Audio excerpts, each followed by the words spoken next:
The steady hum of computers filled the Earth's deep space monitoring station as operators watched their screens, tracking the countless signals that crossed the solar system. It was supposed to be another quiet night shift until Tom Wilson's monitor lit up with an unusual alert. Tom adjusted his headset and leaned forward, his eyes widening as he studied the incoming data. The signal was unlike anything he had seen before. Strong, structured, and definitely artificial. It was coming from the edge of the Kuiper Belt, far beyond where any human spacecraft had ventured. "Control, this is Station 5. Tom called out, trying to keep his voice steady. "I'm picking up an unknown signal. You need to see this." Station Chief Roberts walked over, coffee cup in hand. As he looked at the screen, hot coffee splashed onto the floor. "Forgotten. Get me Captain James at Space Rescue. Now." Within an hour, Captain David James of the Earth Space Rescue Service stood in the station's main control room, studying the signal patterns on the large display screen. He was a tall man with graying hair and the kind of face that showed both wisdom and kindness. Exactly what you'd want in someone who spent their life saving people in space. "How long has it been broadcasting?" he asked, his voice deep and calm. 3 hours now, sir," Tom replied. "Our computers are still working on decoding it, but the pattern suggests it's a distress call." The room fell silent as new data scrolled across the screens. The computer's translation matrix was finally making sense of the alien mathematics hidden in the signal. Red warning lights flashed as the message became clear. "This can't be right," Roberts muttered, checking the readings again. "According to this, there's a fleet of over 200 ships out there. They're stranded, and their systems are failing." Captain James straightened his uniform. "How many people?" "If these numbers are correct, 50,000 passengers and crew." The captain took a deep breath. This wasn't just a rescue mission. This was first contact with an alien civilization, and they were about to meet humanity at its best, coming to help those in need. "Alert all ESRS ships in the system," he ordered. "I want the Horizon ready for launch in 2 hours, and get me a direct line to the World Space Council." As the control room burst into activity, James walked to the window, looking up at the stars. Somewhere out there, thousands of beings waited for help, probably never expecting it would come from Earth, a planet many advanced civilizations might consider primitive. The next few hours were a blur of activity. The Horizon, humanity's most advanced rescue vessel, was prepared for launch. Its crew of 50 specialized in handling unknown situations in space, but this would test them like never before.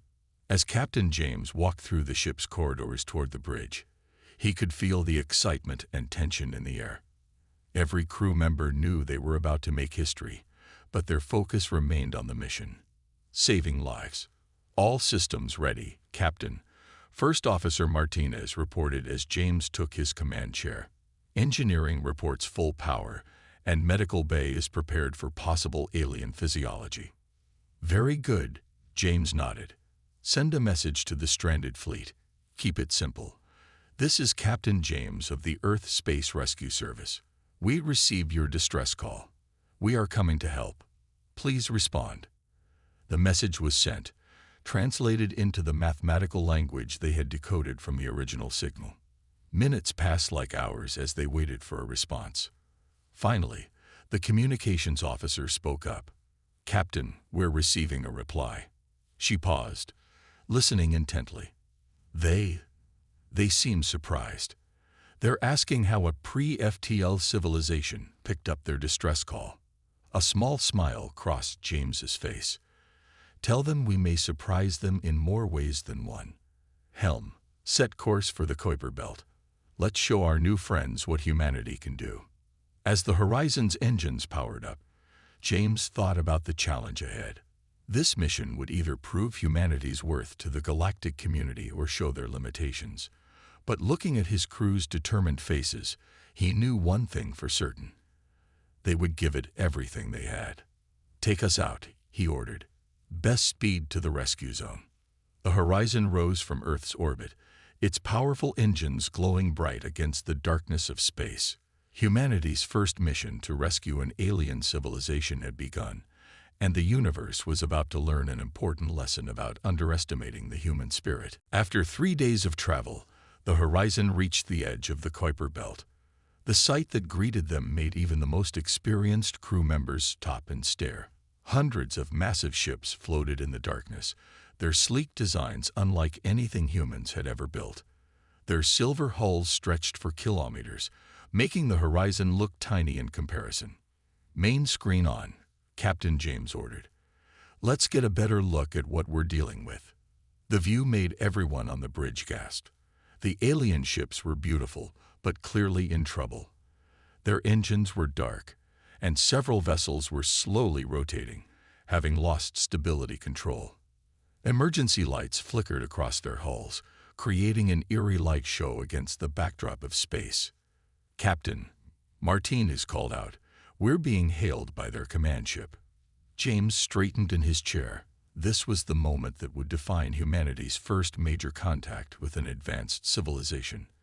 "On screen," he commanded. The massive display came to life, showing an alien bridge that looked more like an art piece than a control room. Standing in the center was a tall figure with metallic blue skin and 4 arms. Despite the obvious physical differences, the worry on their face was all too human. "I am Admiral Gray of the Stellar Confederation." The alien spoke, their words automatically translated by the computers. "While we appreciate your response to our distress call, we did not expect such a simple vessel to be sent to our aid." James noticed the slight pause, the diplomatic attempt to avoid saying primitive. He smiled politely. "Admiral, sometimes the simplest tools are the most effective. May we send over an engineering team to assess your situation?" The alien admiral seemed taken aback by this direct approach. "Your species doesn't even have quantum drive technology. How could you possibly help with our engineering problems?" "Sometimes a fresh perspective is exactly what's needed," James replied calmly. "We may not have quantum drives, but we have centuries of experience solving problems in space. Let us at least take a look." There was a long pause as Admiral Gray consulted with others off-screen.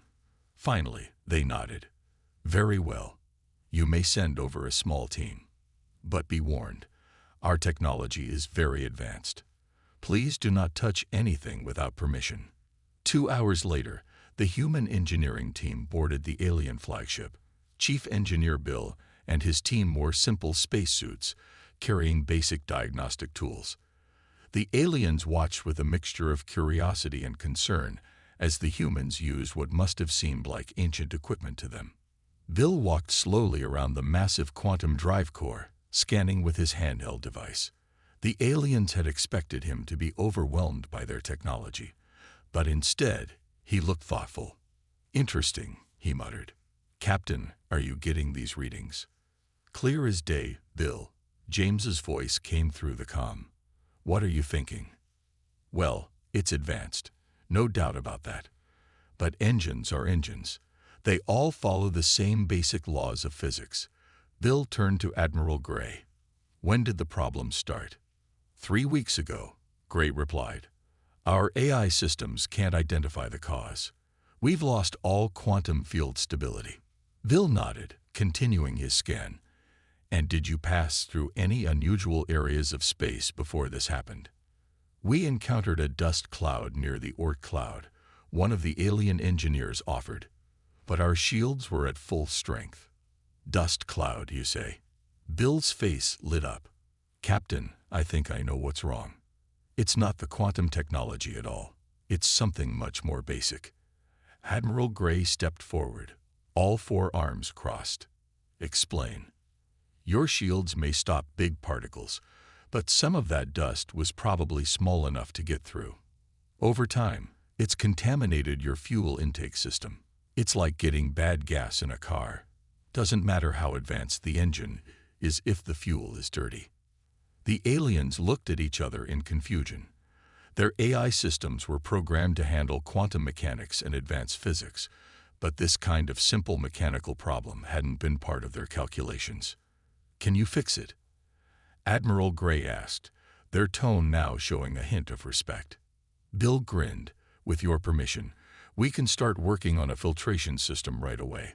Sometimes the old ways are the best ways. As the human team began their work, Admiral Gray watched with growing interest. Perhaps these humans weren't as primitive as they had first thought. Sometimes, the greatest wisdom came from the simplest understanding. Back on the horizon, Captain James smiled as he watched the teams working together through the video feed. The first step toward friendship between their civilizations had been taken, built on the foundation of humanity's practical knowledge and willingness to help. The next morning, Chief Engineer Bill and his team spread their tools across the alien engine room floor. They had spent the night studying the quantum drive's fuel system, and now it was time to test their theory. The alien engineers watched with a mixture of curiosity and doubt as the humans used what looked like simple metal tools alongside their advanced scanners. Hand me the spectral analyzer, Bill called out to his assistant, Jack.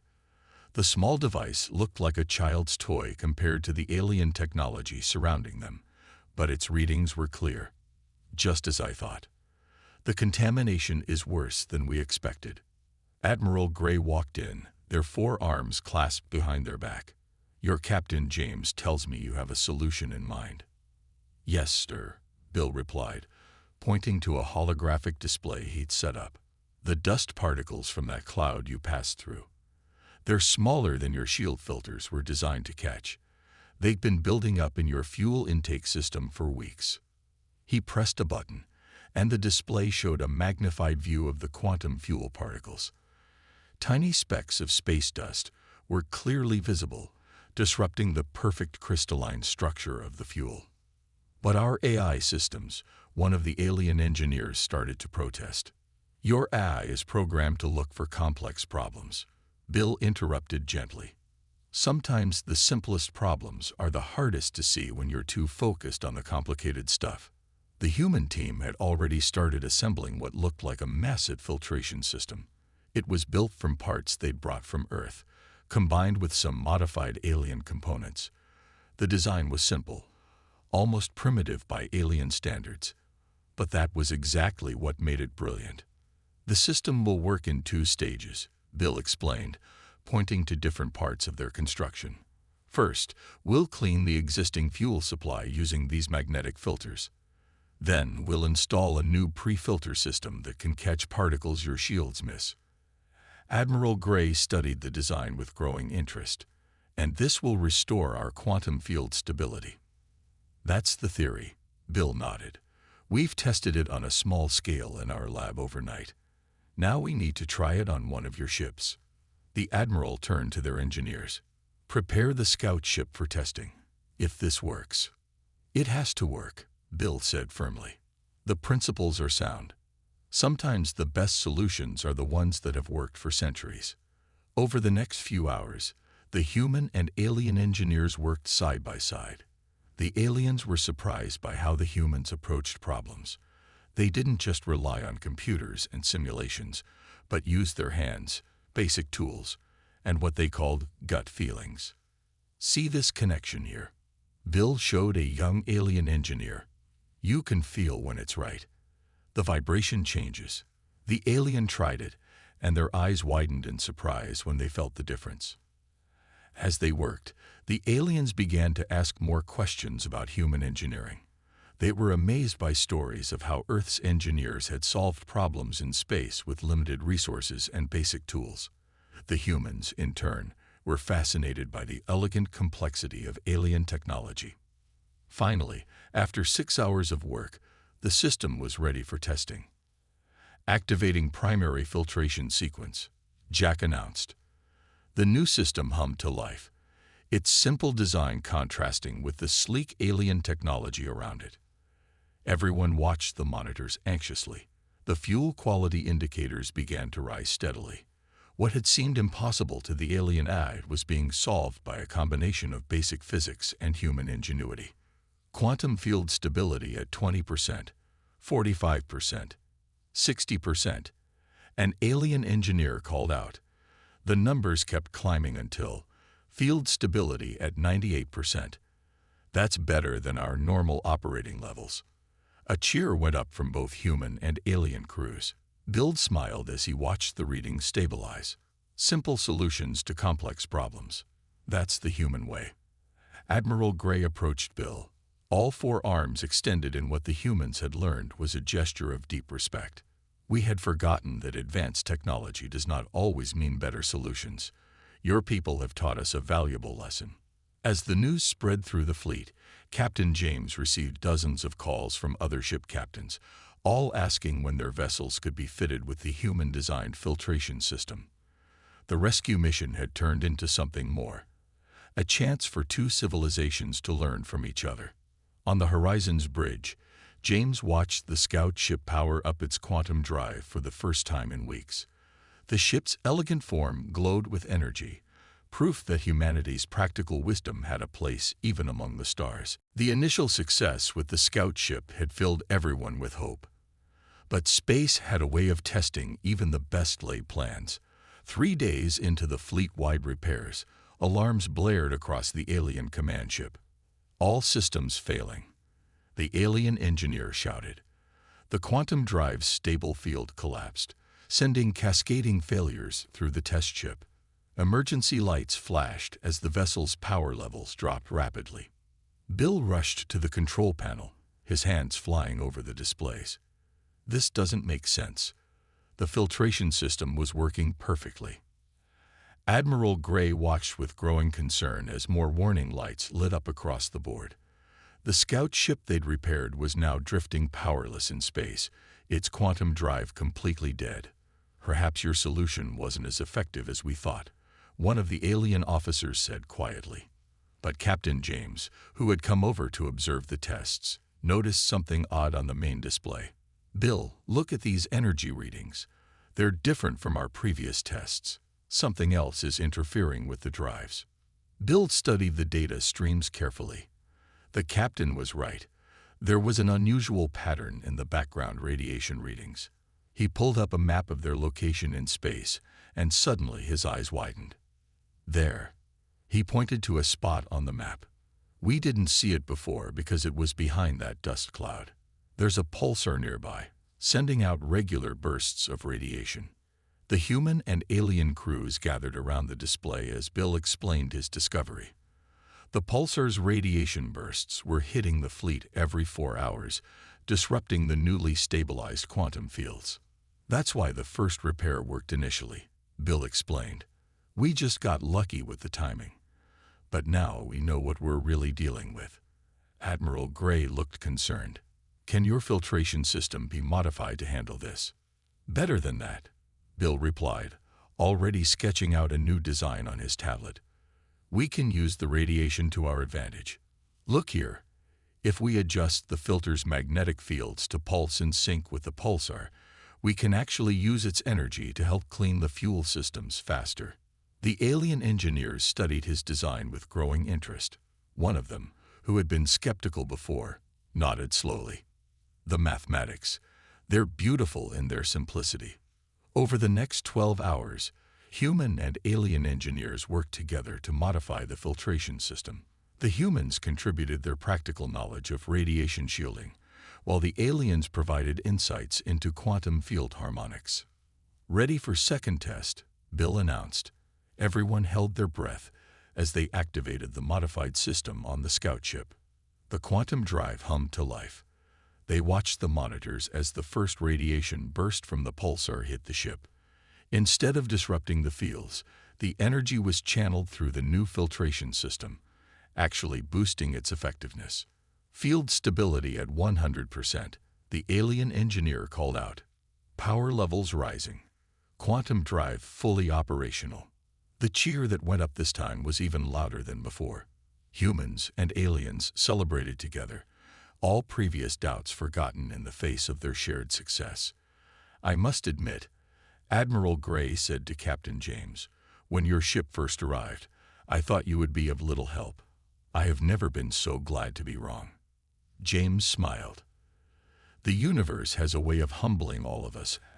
Admiral, we may not have your advanced technology, but humans have learned to be resourceful. Sometimes looking at a problem from a different angle is all you need. As the crews began preparing to implement the modified solution across the fleet, Bill noticed something interesting. The alien engineers had started using some of the humans' simple diagnostic tools alongside their advanced equipment. They were learning that sometimes the best way to understand a problem was to feel it, hear it, and see it with your own eyes, not just rely on computer readings. Back on the horizon, Captain James sent a message to Earth updating them on the situation. The response came back quickly. More human ships were on their way to help with the fleet-wide repairs. What had started as a rescue mission was becoming one of the greatest cooperative efforts in human history. The alien fleet's ships would soon be space-worthy again, but something even more important was happening. Two civilizations, separated by vast technological differences, were learning that true advancement came not from technology alone, but from combining different ways of thinking and working together. Just as the repair teams were preparing to start fleet-wide modifications, a new alarm sounded through the alien command ship. This one was different, more urgent, more threatening. "Admiral," an alien officer called out, their voice shaking. "Life support systems are failing across the fleet. The power drain from the damaged quantum drives is worse than we thought." Admiral Gray's usually calm face showed real fear for the first time. "How long?" "At current rates, 36 hours before critical systems start failing. We have 50,000 people out here, Admiral." Captain James stepped forward. "What about emergency power?" "Already running on it," the alien officer replied. "The quantum drive failures are affecting all systems now. We didn't want to cause panic, but no more time for pride," Admiral Gray declared. "Captain James, we need help. All the help Earth can send." James was already moving. "Martinez, send emergency signals to all Earth rescue ships in the system. Tell them to drop everything and get here now." He turned to Bill. "How long to modify each ship with the new filtration system?" 4 hours per ship with one team," Bill calculated quickly. "But we have over 200 ships to fix." The situation looked impossible, but James had an idea. "Admiral, would your engineers be willing to work under human direction? We can teach them the modification process." "Of course," Gray agreed immediately. "And Captain, thank you." Within hours, the space around the stranded fleet became busy with activity. 5 more Earth rescue ships arrived, each bringing engineering teams and supplies. The horizon became a command center, coordinating the massive repair effort. Bill set up a quick training program, teaching alien engineers the basics of the filtration system modification. To everyone's surprise, the aliens proved to be quick learners when it came to hands-on work. Their natural skill with technology, combined with human practical knowledge, made them highly effective. Form teams of 4. Bill instructed a group of mixed human and alien engineers. 2 to modify the filters, 2 to monitor quantum field stability. Remember, feel the connections, don't just rely on readings. As teams spread out across the fleet, the race against time began. The aliens' advanced shuttles carried human engineers between ships, while Earth vessels provided temporary life support to the most critical cases. In the command center, James and Gray watched the progress map. Green lights slowly began replacing red ones as ships were repaired, but time was running out. Life support failing on the passenger carrier Stellar Dawn, an officer reported. 2,000 civilians aboard. "Divert the horizon to their position," James ordered. "We can take them aboard while their ship is repaired." Throughout the fleet, similar scenes played out. Earth ships, though smaller than their alien counterparts, proved remarkably adaptable.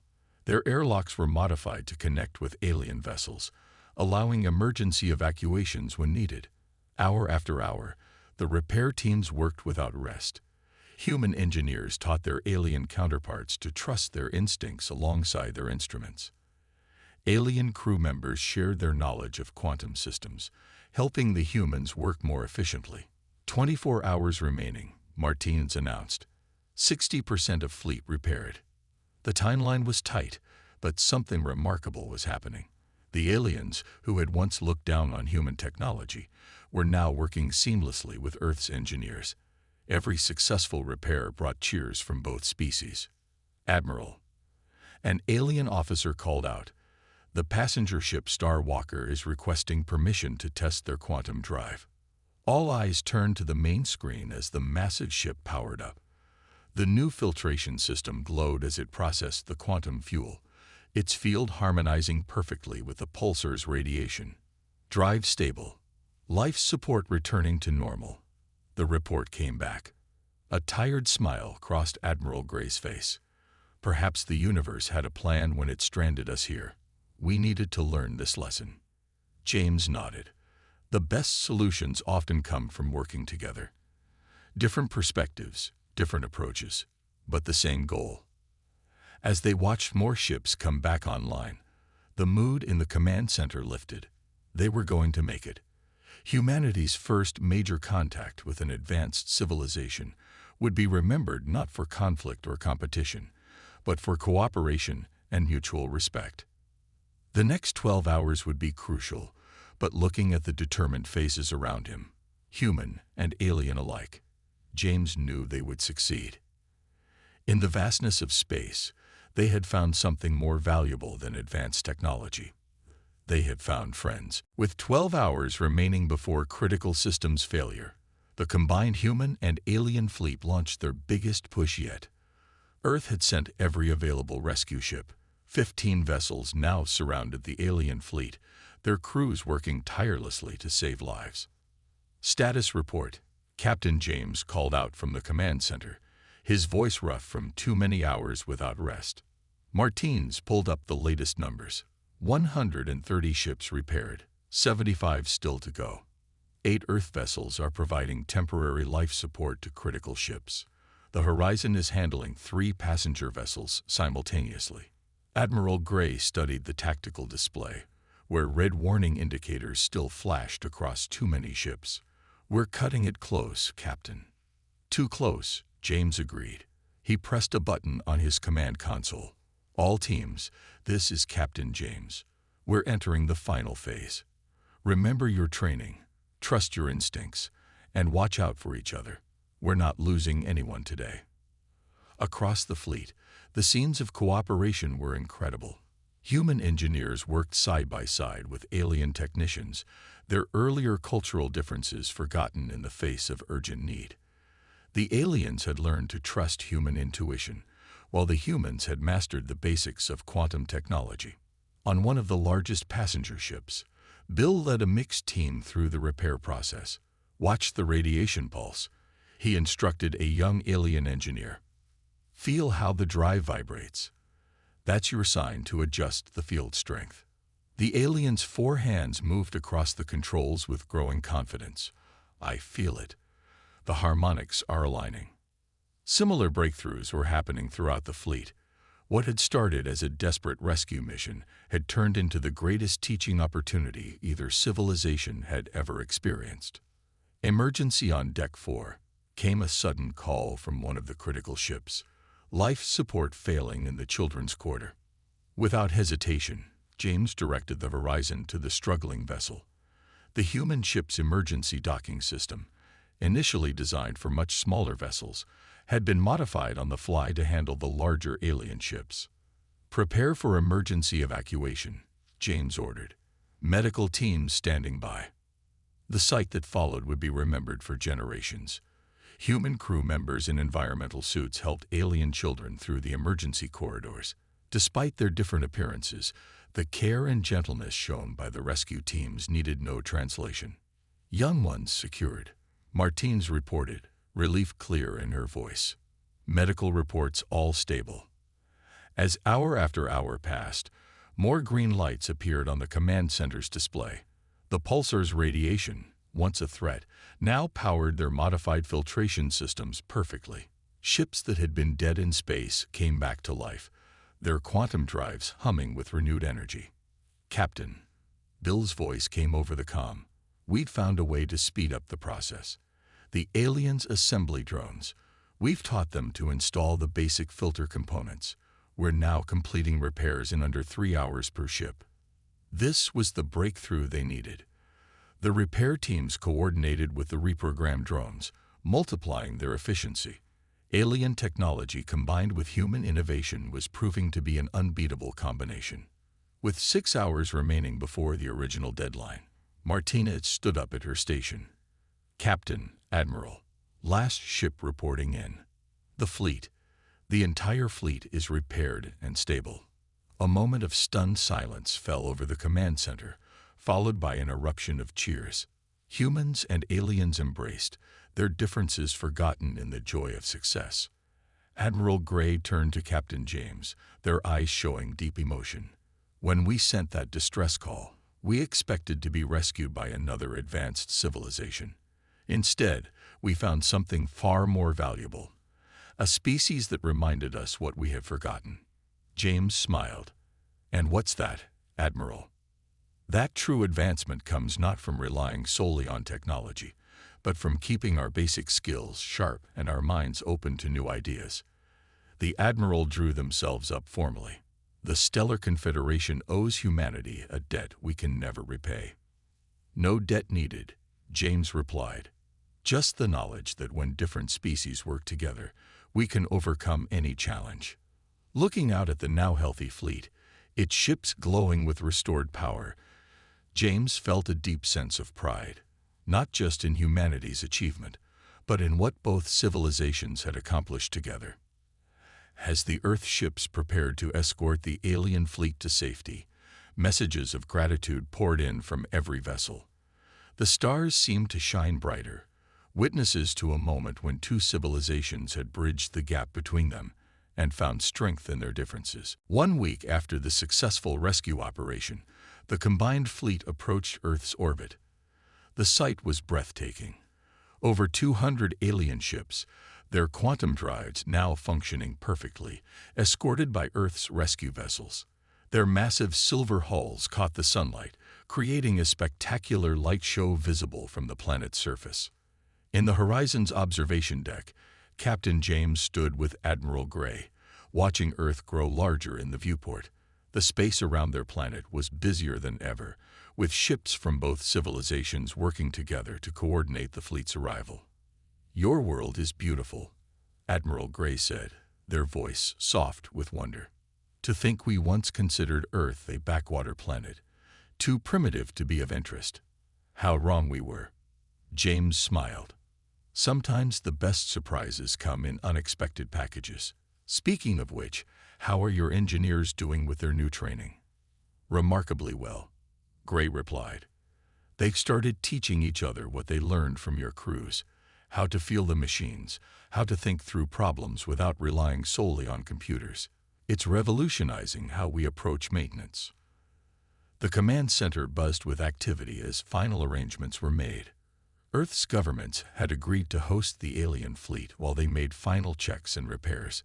It would be the longest peaceful contact between the two civilizations in history.